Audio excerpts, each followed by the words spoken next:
Good morning. Today is our topic activity 7.1. 7.1 अपना complete हो गया था. 7.2 स्टार्ट हो जाएंगे आज. कंसिक्वेंसेस ऑफ डिफोरेस्टेशन यानी वनोन्मूलन के परिणाम. वनोन्मूलन के परिणाम यानी रिजल्ट. वनोन्मूलन जब हम करते हैं तो उसका रिजल्ट क्या होता है. चलिए स्टार्ट करते हैं. Let's start. Paheli and Boojho recalled the consequences of deforestation. Paheli एवं बूझो ने वनोन्मूलन के परिणाम यानी रिजल्ट याद करने का प्रयास किया. They remembered that deforestation increases the temperature and pollution level on the earth. पृथ्वी पर ताप यानी कि टेम्परेचर, ताप एवं प्रदूषण यानी प्रदूषण के स्तर में वृद्धि यानी इंक्रीजमेंट, वृद्धि होती है. It increases the level of carbon dioxide in the atmosphere. इससे वायुमंडल में कार्बन डाइऑक्साइड का स्तर जो है वो बढ़ता है. लेवल जो है वो कार्बन डाइऑक्साइड का बढ़ता है. Ground water level also gets lowered. जो ज़मीन में पानी है उसका स्तर भी नीचे काफ़ी गिरता है. They know that deforestation disturbs the balance in nature. उन्हें पता है कि वनोन्मूलन से प्राकृतिक संतुलन यानी नेचर की जो है प्रकृति है उसका संतुलन भी प्रभावित होता है.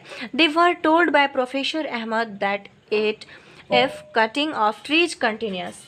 प्रोफेसर अहमद ने उन्हें बताया था कि यदि वृक्षों का इसी प्रकार कटाई चलती रही है ना तो क्या होगा. Rainfall and the fertility of the soil will decrease moreover. यानी प्रोफेसर अहमद ने उन्हें बताया था कि अगर इसी प्रकार पेड़ों की कटाई होती रही तो वर्षा एवं भूमि की उर्वरता की कमी यानी भूमि का जो उपजाऊपन है उसमें कमी आएगी. Moreover there will be increased chances of natural calamities such as floods and droughts. इसके अतिरिक्त बाढ़ तथा सूखे जैसी प्राकृतिक आपदाएं भी सभी को झेलनी पड़ेंगी. Recall that plants need carbon dioxide for photosynthesis. याद कीजिए कि प्रकाश संश्लेषण की क्रिया में पौधों को भोजन बनाने के लिए कार्बन डाइऑक्साइड की आवश्यकता होती है.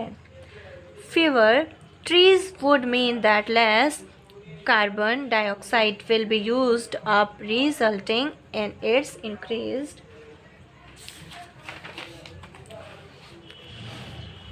amount in the atmosphere. कम वृक्षों का अर्थ है कार्बन डाइऑक्साइड के उपयोग में कमी आना जिससे वायुमंडल में इसकी मात्रा बढ़ जाती है. This will lead to global warming as carbon dioxide traps the heat rays reflected by the earth. The increase in temperature on the earth disturbs the water cycle and may reduce rainfall. This could cause droughts.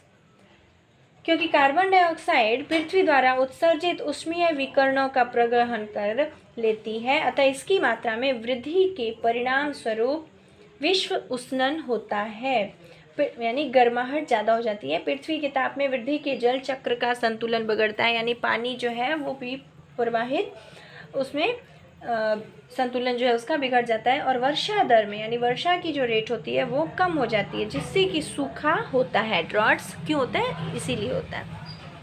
Deforestation is a major cause which leads to the change in soil properties.